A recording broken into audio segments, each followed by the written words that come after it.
Hello everyone, आप सभी का स्वागत है। आज हम लोग पढ़ने जा रहे हैं फाइबर टू फैब्रिक। यह है क्लास 6 साइंस सब्जेक्ट का third chapter. Complete NCERT explanation इसी वीडियो में। ठीक है, चलिए स्टार्ट करते हैं वीडियो। इस चैप्टर में बेसिकली हम लोग पढ़ने जा रहे हैं what is fibre, types of fibre, फिर उसके बाद वैरायटी ऑफ नेचुरल फाइबर और फिर प्लांट फाइबर। नेचुरल फाइबर्स में भी किस किस तरह के होते हैं, plant fibre, animal fibre, even man made fibres जो होते हैं जिसको आर्टिफिशियल फाइबर भी कहा जाता है। उसके बाद spinning, cotton yarns, yarn to fabric, और उसके बाद हिस्ट्री ऑफ क्लोथिंग मटेरियल्स। ठीक है, ये सारी चीज़ों को इस वीडियो में समझेंगे और नेक्स्ट वीडियो में हम कोशिश करेंगे कि जितने भी क्वेश्चंस इस चैप्टर से बन सकते हैं उसको सेपरेटली पार्ट 2 में इसको बना दें। ठीक है, इस वीडियो में सिर्फ कॉन्सेप्चुअल चीज़ों को समझाएंगे। ठीक है, तो सबसे पहले ये एनसीईआरटी का ही है कि पहेली और बूझो को फर्स्ट प्राइज़ मिलता है साइंस क्विज़ कंपटीशन में, और जो प्राइज़ मनी मिलता है वो लोग डिसाइड करते हैं कि अपने पेरेंट्स के लिए कुछ क्लोथ्स लेंगे।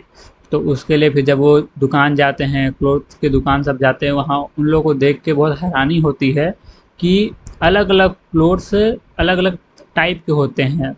टच करने में, फील करने में काफ़ी वेरिएशन है सारे क्लोथ में।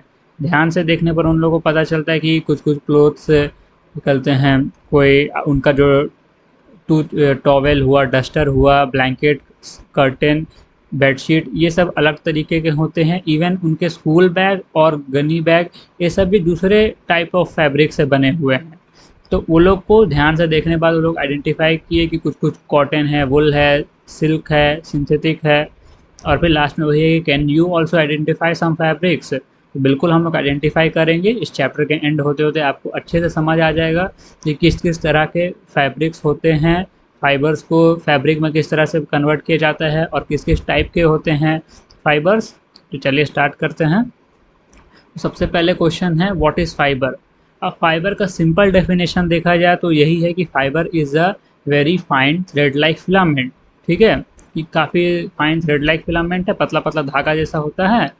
उसको एक एक एक साथ जोड़कर हम लोग यार्न में कन्वर्ट कर लेते हैं और फिर यार्न को और स्पिनिंग वेविंग करके हम लोग उसको एक फैब्रिक में बनाते हैं। तो साइड में क्वेश्चन आपको दिख रहा होगा व्हाट इज़ फाइबर। अगर क्वेश्चन आता है तो सिंपल आप लिख सकते हैं fibre is defined as a natural material available as a raw in the form of tiny thread-like strands which are converted into yarns। ठीक है, ये सिंपल डेफिनेशन हो गया। और हम सामने भी तीन चार उसको और पर्टिकुलरली एक्सप्लेन करने के लिए लिख दिए हैं। जैसे कि ये भी हो सकता है third point, fibres are generally defined as thread like structure that are thin, long and flexible strands. The two main sources of fibre are plant and animals. ठीक है, the obtained fibers are spun into yarns and then woven into the best fabric। ठीक है, ये उसका process होता है। On an average a single long fibre can produce yarns of different types of fabric. अलग अलग मतलब एक सिंगल लॉन्ग फाइबर से अलग अलग तरीके की फैब्रिक बनाए जा सकते हैं, यही इसका डेफिनेशन बताया जा रहा है। ठीक है, उसके बाद है कि प्रोसेस क्या है, किस तरह से फाइबर से फैब्रिक को बनाया जाता है। तो इसका दो तीन प्रोसेस है, सिंपल सा है। पहले हम लोग क्या करते हैं, एक्सट्रैक्ट करते हैं फाइबर को, चाहे प्लांट से या फिर एनिमल से। उसके बाद उसको हम लोग उसका करते हैं group of filament of staple fibres extracted are twisted together to form yarn. फिर उसको और ट्विस्ट टर्न करके यान में कन्वर्ट किया जाता है, और फिर वो जो यान है उसको और रोल करके, वेव्ड और नाइट करके पास कर किया जाता है ताकि वो एक फैब्रिक में कन्वर्ट हो सके। ठीक है, ये तीन स्टेप में ही प्रोसेस हो जाता है। उसके बाद जो आर्टिफिशियल होता है उसमें मशीन्स का यूज़ होता है। तो यहाँ पे हम लोग बेसिकली एनिमल से नेचुरल फाइबर्स का बात कर रहे हैं। अब ये वाला काफ़ी इंपॉर्टेंट है, क्लासिफिकेशन ऑफ फाइबर। ये चीज़ आपको बहुत अच्छे से समझने की ज़रूरत है। ठीक है, इस चार्ट को अच्छे से याद रखिएगा। जैसे फाइबर्स हुआ, natural fibre, man made fibre. Fibre दो पार्ट में डिवाइड हो गए। ठीक है, अब नेचुरल फाइबर क्या है, दो पार्ट में वो भी डिवाइड है, प्लांट और एनिमल। एक और है मिनरल फाइबर जो हम लोग आगे पढ़ेंगे। ठीक है, अब और दूसरा है मैन मेड फाइबर जिसमें और दो पार्ट है, सिंथेटिक और रीजनरेटेड। ठीक है, और यहाँ पर आप सब में देख सकते हैं क्या क्या सोर्स है जहाँ से हम लोग इसको बनाते हैं, क्या क्या एग्जांपल हो सकते हैं। जैसे एनिमल हुआ, उसका वुल और सिल्क हो जाता है। प्लांट हुआ, कॉटन और लिनन हो गया। ठीक है, जूट भी हो सकता है। फिर रीजनरेटेड वाला में विस्कस और एसीटेट होता है। सिंथेटिक वाला में पॉलिएस्टर, नायलॉन, रेयॉन, सिक्रिलिन, ये सब सारी चीज़ें हो सकती हैं। उसके बाद है classification of fibres. Basically simple definition है, नेचुरल फाइबर यानी वही फाइबर्स जिसको हम लोग प्लांट और एनिमल से हम लोग ऑब्टेन कर पाते हैं, और फिर these fibres are hair like raw material directly obtain from different plants and animals. ठीक है, और वही मैनमेड फाइबर केमिकल सब्सटेंसेस से बनते हैं, इसको हम लोग आर्टिफिशियल फाइबर भी कहते हैं। Example nylon, rayon, polyester etcetera, ये सब उसके एग्जाम्पल्स हैं। ठीक है, उसके बाद क्या है कि नेचुरल फाइबर्स किस तरह से होते हैं, they are obtain from plants and animals, for example jute, cotton, wool, silk, ये सब उसके एग्जांपल हो जाते हैं। अब क्लासिफिकेशन ऑफ नेचुरल फाइबर किस तरह से होता है, जैसे कि they are strong, they are comfortable and durable, अच्छा लगता मतलब सही लगता है पहनने में। ठीक है, उसके बाद they can be twisted into yarns to make a fabric, ये चीज़ हम समझा दी हैं आगे। चौथा पॉइंट है कि they are highly capable of absorbing moisture, जो भी गर्मी या मॉइस्चर जो भी निकलता है पसीना, वो सबको भी अच्छे से एब्जॉर्ब कर सकते हैं, काफ़ी कंफर्टेबल होते हैं पहनने में। फिर they provide an excellent look and feel, काफ़ी अच्छा फील कराते हैं, वार्म रखते हैं, या फिर अगर गर्मी में लूज क्लोथ पहन रहे हो तो वो भी काफ़ी अच्छा फील कराते हैं, दिखने में भी काफ़ी अच्छा लगता है। ठीक है, उसके बाद नेचुरल फाइबर्स को 3 पार्ट में डिवाइड किया गया है, प्लांट फाइबर, एनिमल फाइबर और मिनरल फाइबर्स। हो सकता है मिनरल फाइबर आपके बुक में ना हो, लेकिन नॉलेज के लिए जानने में कोई दिक्कत नहीं है। तो यहाँ पे है टाइप्स ऑफ नेचुरल फाइबर। पहला वाला जो है प्लांट फाइबर, वही है कि जो हम लोग प्लांट से ऑब्टेन करते हैं। The fibres obtain from plants like jute या कॉटन, ये सब हो जाता है नेचुरल फाइबर्स। यहाँ फोटो में आपको दिख रहा होगा, कॉटन है, जूट है, हेम्प है, उसके बाद सिल्क कॉटन है, फ्लेक्स है, कोयर है, अलग अलग तरीके के हैं। यहाँ पे आपको दिख ही भी रहा होगा बैम्बू, कोकोनट फाइबर, फ्लेक्स, नीचे यहाँ पे रेमी, उसके बाद वुड, वुड से भी हाँ एक तरीका का होता है, उससे भी बनाया जा सकता है। उसके बाद नेचुरल फाइबर्स में भी अब वो हैं जिसको हम लोग एनिमल से ऑब्टेन कर सकते हैं, जैसे वुल हुआ, सिल्क हुआ, याक हुआ, गोट हुआ, कैमल, ठीक है, शिप, ये सारी चीज़ों से हम लोग ऑब्टेन करते हैं। एक चीज़ इसमें ध्यान रखने का है कि जो सिल्क है, एक minute, silk is obtain from the silk worm. ठीक है, सिल्क जो छोटा छोटा होता है वो सिल्क वॉर्म से ऑब्टेन किया जाता है। और तीसरा जो है वो है mineral fibres. Mineral fibre basically inorganic material shaped into fibres are known as mineral fibre. Inorganic material होते हैं, ठीक है, जिसका शेप वैसा हो जाता है जिसको हम लोग फिर फाइबर की वे में यूज़ कर सकते हैं। एग्जाम्पल है एस्बेस्टॉस, और दूसरा हो जाता है वुल एस्टोनेट। ये दो चीज़ें होती हैं। उसके बाद इसका बेसिकली यूज़ जो होता है वो इंडस्ट्रियल एप्लीकेशंस में होता है, क्योंकि ये काफ़ी रेजिस्टेंट होते हैं फायर और एसिड से, तो प्रोटेक्ट करते हैं काफ़ी। इंडस्ट्री में जिस तरह के यूज़ होते हैं तो उस सब में काफ़ी हेल्प करता है बचाने में। ठीक है, तो ये डायग्राम आपको दिख रहा होगा, इसको आप स्क्रीनशॉट ले सकते हैं, काफ़ी हेल्पफुल रहेगा। हम इसको लगा दें ताकि आप लोग इसको एक क्विक व्यू में ही आप देख के समझ जाएं कि हाँ इस तरह से चीज़ें हो सकती हैं। जैसे कि ये मिनरल फाइबर हुआ, तो यहाँ पे फाइबर ग्लास है। फाइबर ग्लास तो आपने सुना ही होगा, फ़ोन वोन या जो भी ये सब में लग ही जाता है, काफ़ी हेल्पफुल होता है। और बाकी यहाँ पे प्लांट फाइबर में वुड हो गया, स्टेम, लीफ, सीड, ग्रास, तो सबसे कैसे कैसे बनता है तो वो सब भी दिया हुआ है। ठीक है, उसके बाद है सम प्लांट फाइबर्स। अब जो इसमें थोड़ा और इन डेप्थ हम लोग समझ लेंगे, जैसे कॉटन हुआ, कॉटन यूजुअली सब ट्रॉपिकल एरियाज़ में मिलता है, जैसे थोड़ा ठंडा इलाका में नॉर्दर्न एरियाज़ में मिल जाता है। और यहाँ पे ये भी लिखा है जैसे कि सिंथेटिक फाइबर काफ़ी हम लोग लार्ज अमाउंट में लार्ज स्केल पे मैन्युफैक्चर कर सकते हैं, लेकिन दिक्कत ये है कि जो नेचुरल फाइबर है वो थोड़ा ज़्यादा कंफर्टेबल होता है, और कुछ कुछ एडवांटेजेस उसके होते हैं जो कि हम लोग आगे जाकर समझेंगे क्या क्या फ़ायदे होते हैं। और वहीं जूट फाइबर जो होता है वो basically obtain from the stem of the jute plant, और ये कल्टीवेट होता है रेनी सीजन में। साथ ही साथ जो एरियाज़ होते हैं जहाँ पे जूट उगाया जाता है वो वेस्ट बंगाल हो गया, बिहार हुआ, आसाम हुआ, ये सब जगहों पर इसको उगाया जाता है। इसको हार्वेस्ट किया जाता है when it is at the flowering stage. ठीक है, इसको याद रखिए, कुछ कुछ की पॉइंट्स हैं, याद रखेंगे अच्छा रहेगा। इसका आपको लिंक, इसका पीडीएफ आपको मिल जाएगा डिस्क्रिप्शन में। और इसको हम अरेंज इस तरह से किए हैं ताकि आप लोग को एक प्रॉपर नोट्स मिल जाए। ठीक है, अगर आप ध्यान से पूरा पीडीएफ को देखेंगे या ये पूरा लेक्चर को, तो एक स्टेप बाय स्टेप एनसीईआरटी से ही है काफ़ी सारी चीज़ें, लेकिन इसको एक प्रॉपर वे में हम लिख दिए हैं ताकि आप लोगों को आसानी हो समझने में। ठीक है, बाकी कोई डाउट होगा तो आप कमेंट सेक्शन यूज़ कर सकते हैं। ये वाला उतना इम्पॉर्टेंट नहीं है, लेकिन फिर भी हम इसको लगा दें ताकि आप लोग समझने में आप लोग को आसानी हो किस किस तरह से बनता है। जैसे कि how is cotton fibre processed और हाउ इज़ जूट प्रोसेस्ड। इसको आप लोग बेसिक समझ लीजिए कि किस पहले सीड रहता है, सीड से हम लोग फाइबर रिमूव करते हैं, removal of seeds from fibre. ठीक है, उसको गिनिंग कहते हैं। उसके बाद कार्डिंग होता है, drawing, spinning, weaving. Spinning weaving को हम लोग आगे और अच्छे से समझेंगे किस किस तरह से उसका प्रोसेस है। फिलहाल के लिए इतना ही समझ लीजिए कि एक सेट ऑफ प्रोसीड्योर्स हैं जिसमें हम लोग कॉटन ऑब्टेन करते हैं। ठीक है, और वहीं जूट का है, जूट को 10-15 दिन के लिए हम लोग रखना पड़ता है पानी में। उसके बाद फिर उसको निकाला जाता है और पतले पतले धागे जो थे स्ट्रिप्ड जो रहते हैं, जो सेकंड स्टेप में लिखा है the stalks are stripped to bring the fibre out with hands. उसको हाथ से निकाला जाता है और उसको फिर थोड़ा धूप में रख दिया जाता है ड्राई होने के लिए, ताकि फिर उसको फर्दर ऑन एक साथ जोड़ दिया जाए और फिर उसको आगे यूज़ किया जाए। ठीक है, जूट बैग, गनी बैग, ये सब तो आपने देखा ही होगा। जो आलू का बोरा टाइप जो था वो सब भी इसी से होता है।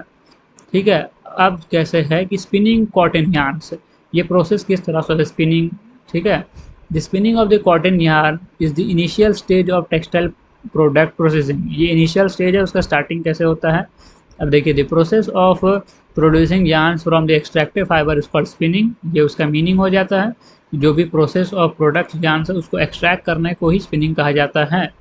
उसके बाद strands of cotton fibre are twisted together to form yarn. ये वाला पहला स्टेप में हम आपको बता रहे थे कि उसको साथ में ट्विस्ट किया जाता है ताकि वो यार्न बन सके। ठीक है, एक साथ उसको जोड़ दिया जाता है एक एक करके सारे धागों को एक साथ मिलाकर ताकि वो यार्न बन जाए। The yarn is placed on the rings of the spinning frame and is allowed to pass through several sets of roller which are rotating at a successive high speed.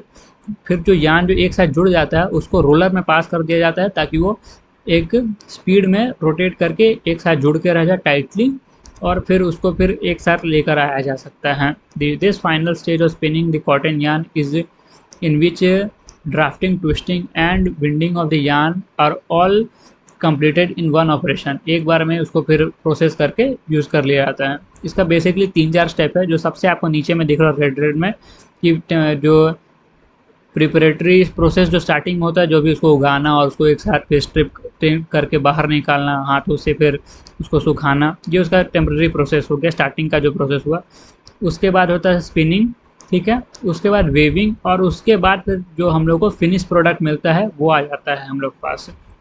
ठीक है, और यार्न क्या है basically, ये एक raw material जो कि हम लोग को फाइबर से ऑब्टेन होता है, जिसको हम लोग फर्दर यूज़ करके फैब्रिक या टेक्सटाइल में बनाते हैं, जो कि आगे जाकर क्लोथ्स को बनाने में मदद करता है। ये उसका बेसिक डेफिनेशन हो जाता है।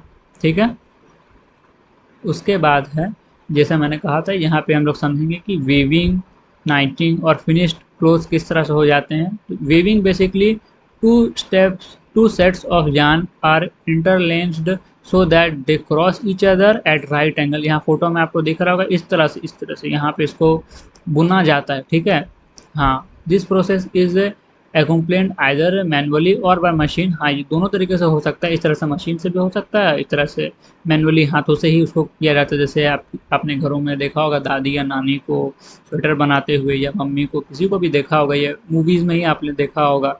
ये इसी तरह से किया जाता है, स्टिच किया जाता है, बुना जाता है। उसके बाद नाइटिंग है, this process to make fabric by single yarns, it can be done by hands और बाय मशीन। ये भी हाथ से या मशीन से किया जाता है। ठीक है, इसको स्ट्रैंड्स को जोड़ा जाता है, यार्न को जोड़ा जाता है, sorry.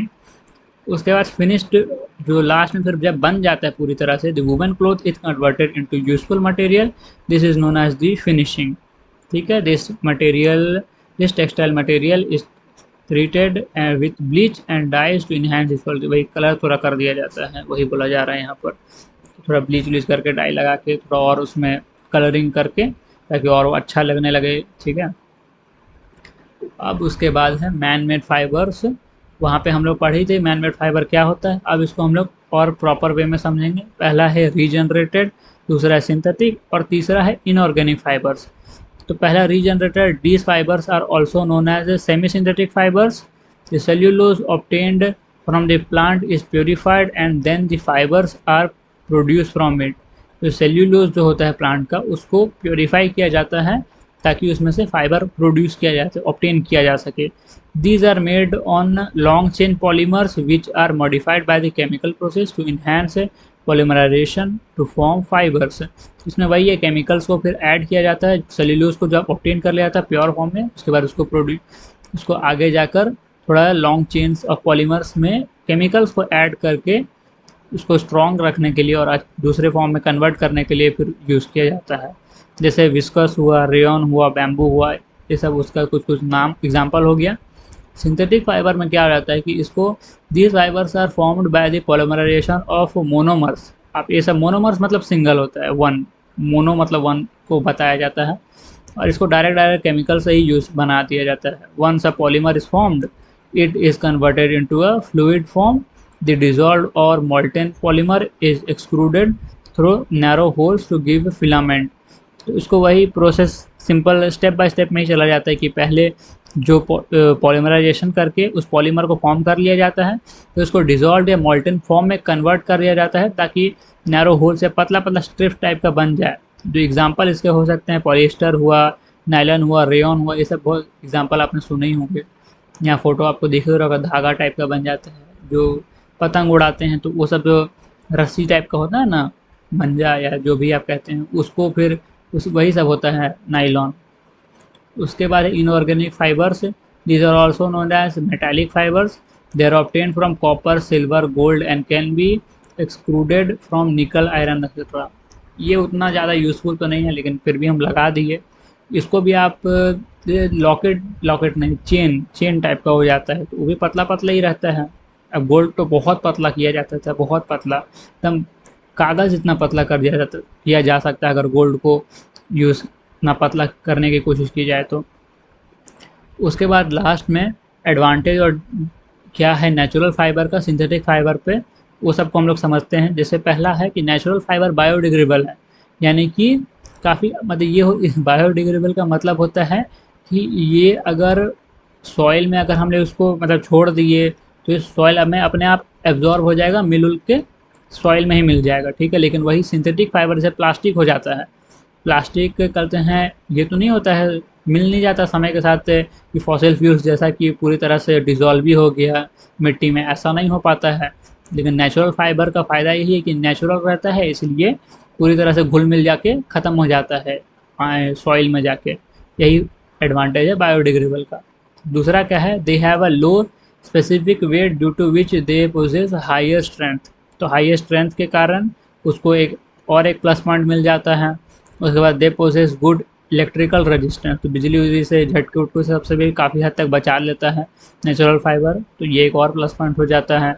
They are skin friendly and cause no irritation. जो रैसेस और कुछ कुछ हो जाता है ना हाथ में रेड टाइप का या खुजली होने लग जाता है, तो वो सब नेचुरल फाइबर में ऐसा कुछ नहीं होता, स्किन फ्रेंडली होता है, इसलिए और एक हेल्पफुल हो जाता है. कॉस्ट इफेक्टिव है. They possess good thermal and insulating properties, यानी वही इलेक्ट्रिकल रेजिस्टेंस है, थर्मल इंसुलेटिंग प्रॉपर्टीज़ है.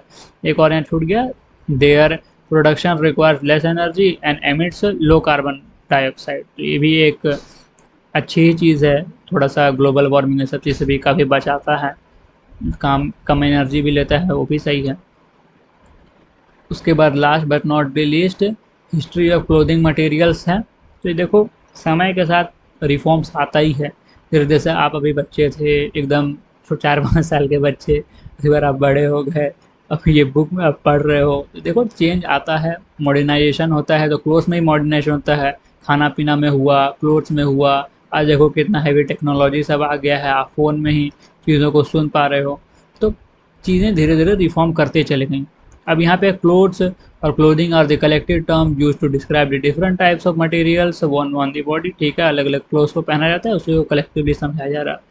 It is a human characteristics to protect our body from cold, rain and other climate changes और weather condition. मतलब यहाँ वही बताया जा रहा है कि हम लोग क्लोथ्स जो पहनते हैं तो हम लोग को ठंडा या इवन जो बारिश वारिश होती है, क्लाइमेट चेंज होता है, वो सबसे बचाता है.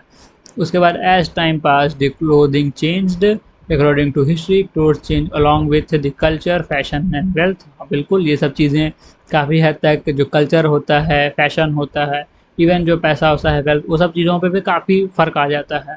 ठीक है, समय के साथ चेंज होती गई चीज़ें। Extraction of fibres and weaving textile was first started in the Middle East during the last late stone age. ये सब स्टोन एज सब भी समझाएंगे, एसएसटी जब पढ़ाएंगे हिस्ट्री तब उसमें हम ये सब चीज़ को समझा देंगे।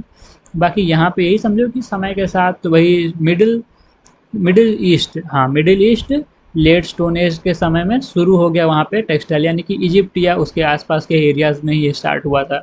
करीब करीब कितना एरियाज पहले, wearing fabric clothes began from 1 lakh to 5 lakh years है, वो काफ़ी बहुत बहुत पहले हो जाता है। तो उसके बाद लास्ट में यही लिखा है कि connecting was first produced as the fabric clothing technique dating 6500 BC which is even popular in today's fabric। हाँ तो ये सब चीज़ें तो अभी भी यूज़ की, ये टेक्निक सब यूज़ किया ही जाता है उसको प्रोसेस आउट करने के लिए, एक साथ बुनना और फिर उसको आगे यूज़ करना। फिर यहाँ पर क्या है, the first plant fibre use for extracting fibres are from flax seeds. Flax seed हम एकदम आगे प्लांट फाइबर अगर आप देखेंगे जाके तो वहाँ पे भी हम फोटो में आपको साइड में दिख रहा होगा, तो उसका भी यूज़ कर स्टार्टिंग में उसी को यूज़ किया गया था बहुत पहले, करीब करीब flax fibres are 36,000 years old, इतना पुराना है सोचो। उसके बाद China was the first country start with silk production which was between 5000 and 3000 BC। मतलब काफ़ी साल पहले ही शुरू हो गया था, हज़ारों साल पहले चाइना पहला कंट्री था जो कि सिल्क किया था। यहाँ पे आप सिल्क रूट भी आगे पढ़ोगे किस तरह से अलग अलग ट्रेड सब स्टार्ट हुआ था, किस तरह से दूसरे दूसरे देशों में आना जाना, सारे चीज़ों का नॉलेज का, सब चीज़ों का शेयर किस तरह से किया जाता है। ठीक है, यही सारी चीज़ें हैं इसमें। उसके बाद last but not the least, इसको अच्छे से समझ लो, ये थोड़ा सा चैप्टर का एक ओवरऑल समरी टाइप का है कि किस तरह से क्लासिफिकेशन ऑफ फाइबर है। नेचुरल फाइबर गया, फिर मैनमेड फाइबर आया, फिर नेचुरल फाइबर में 2-3 पार्ट में डिवाइड हो गया, यानी ये वेजिटेबल यानी प्लांट है, प्लांट, मिनरल, एनिमल, और उसमें बाद भी कैसे फर्दर ऑन डिवीजन सब हुआ है। फिर यहाँ पे मैन मेड वाले में भी नेचुरल पॉलीमर हुआ, उसके बाद सिंथेटिक पॉलीमर सब है। यहाँ पे भी हम थोड़ा सा फ़ोटो लगा दी, 2-3 यहाँ भी फ़ोटो है, नेचुरल फाइबर है, मैन मेड फाइबर है। इसका स्क्रीनशॉट ले लो, रिवीजन के लिए काफ़ी अच्छा रहेगा। ठीक है, नेक्स्ट वीडियो में हम लोग क्वेश्चन आंसर करेंगे, तो be ready. Thank you for watching, नमस्ते।